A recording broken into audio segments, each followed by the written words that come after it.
The second hymn of Callimachus to Apollo. Matthew Prior.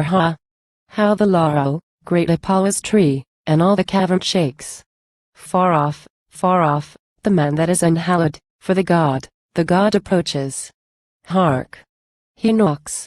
The gates feel the glad impulse, and the severed bars submissive clink against their brazen portals.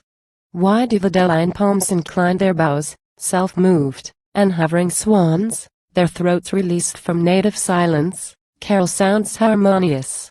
Begin, young men, the hymn, let all your harps break their inglorious silence, and the dance, in mystic numbers trod, explain the music, but first by ardent prayer and clear lustration purge the contagious spots of human weakness. Impure no mortal can behold Apollo.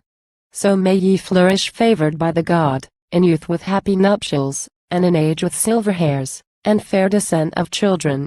So lay foundations for aspiring cities, and bless your spreading colonies in Greece. Pay sacred reverence to Apollo's song, lest wrathful the far-shooting god emit his fatal arrows. Silent nature stands, and seas subside, obedient to the sound of Io, Iopn. Nor dares Thetis longer bewail her loved Achilles' death. For Phoebus was his foe. Nor must sad Niobe in fruitless sorrow persevere, or weep e'en through the virgin marble. Hapless mother! Whose fondness could compare her mortal offspring to those which fair Latona bore to Jove? Io. Again repeat ye, Iopn. Against the deity 'tis hard to strive. He that resists the power of Ptolemy resists the power of heaven. For power from heaven derives, and monarchs rule by gods appointed. Recite Apollo's praise till night draws on, the ditty still unfinished, and the day unequal to the godhead's attributes various, and matter copious of your songs. Sublime at Jove's right hand Apollo sits, and thence distributes honor, gracious king, and thence of verse perpetual. From his robe flows light ineffable. His harp, his quiver, and liction bow, are gold, with golden sandals his feet are shod. How rich! How beautiful! Beneath his steps the yellow mineral rises, and earth reveals her treasures. Youth and beauty eternal deck his cheeks. From his fair head perfumes distill their sweets.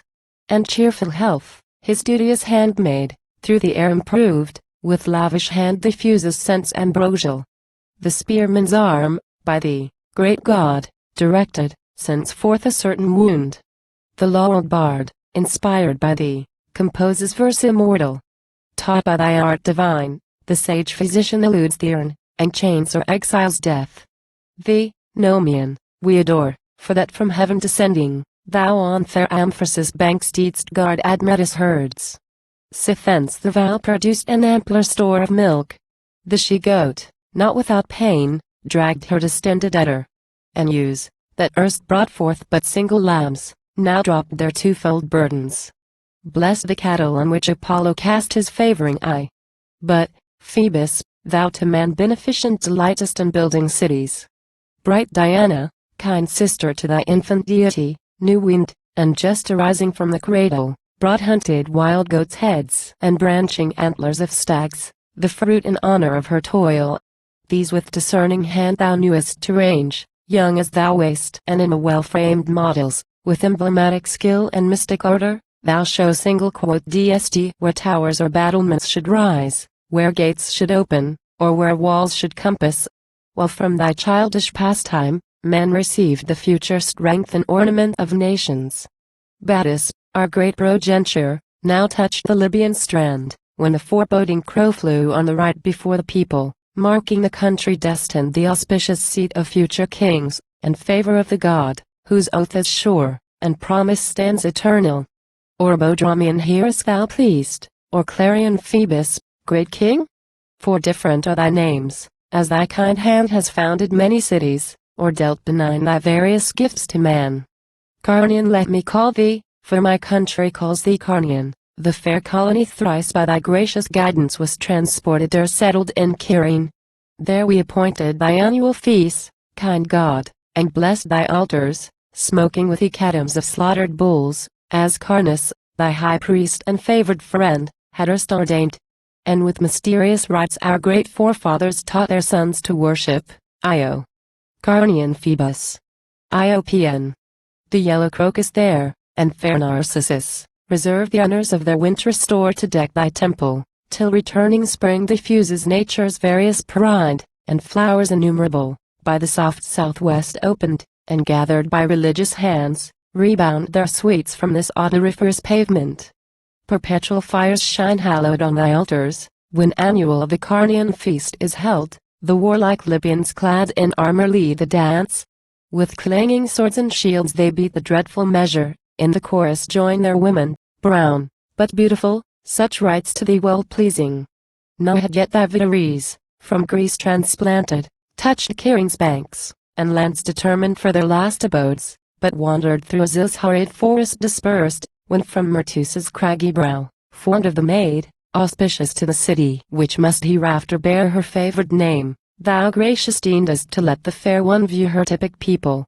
Thou with pleasure taughtest her to draw the bow, to slay the shaggy lion, and stop the spreading ruin of the plains. Happy the nymph who, honored by thy passion, was aided by thy power. The monstrous Python durst tempt thy wrath in vain, for dead he fell, to thy great strength and golden arms unequal. Io. While thy unerring hand lanced another, and another dart, the people joyful repeated Io. Iopn. Elance the dart, Apollo. For the safety and health of man, gracious, thy mother bore thee.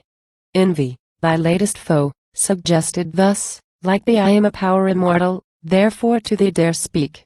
How canst thou favor partial those poets who write little?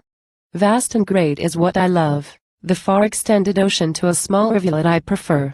Apollo spurned envy with his foot, and thus the god, demon, the headlong current of Euphrates, a Syrian river, copious runs, but muddy, and carries forward with his stupid force polluting dirt, his torrent still augmenting, his waves still more defiled. Meanwhile the nymphs may listen, sacred and recluse to Ceres, studious to have their offerings well received, and fit for heavenly use, from little urns pour streams select and purity of waters. Io. Apollo, mighty king, let envy, ill-judging and verbose, from Lethe's lake draw tons unmeasurable, while thy favor administers to my ambitious thirst the wholesome draught from Aganiup's spring genuine, and with soft murmurs gently railing down the mountains where thy daughters haunt.